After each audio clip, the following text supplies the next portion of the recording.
integrante do Centrão tentou passar pano para sua turma, porém teve sua hipocrisia exposta pelo mediador, e foi desmascarado com verdades e sem dó pelo Guilherme Boulos, espia. Esta derrubada do decreto do IOF, de fato, refletem dificuldades políticas do atual governo, do governo Lula, frente a um Congresso, outra posição político-ideológica, ou se há um problema institucional e, com isso, acaba necessariamente envolvendo também, exige a participação aí do Judiciário nesta conversa. Deputado Mendonça Filho, meu boa tarde também. O que ocorre é que o governo Lula, ele está mal junto à opinião pública, à população brasileira, ele não entrega aquilo que prometeu durante a campanha. O Brasil vive, de certo modo, uma confusão institucional, mas essa confusão não foi proporcionada e foi viabilizada pela atuação do Congresso Nacional Brasileiro. Muito pelo contrário. No que diz respeito ao decreto que aumentou de forma exorbitante o IOF, recentemente editado pelo presidente Lula, ele desviou da função. Na prática, o que aconteceu é que o IOF, que é um imposto regulatório,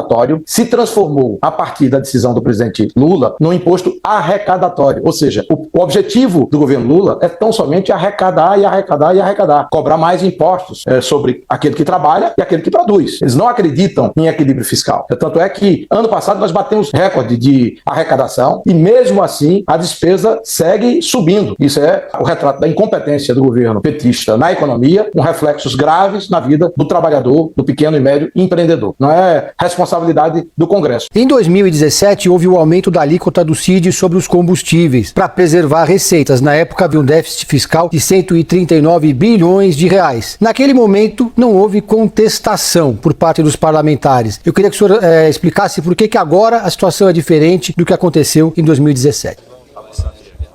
Ih, rapaz.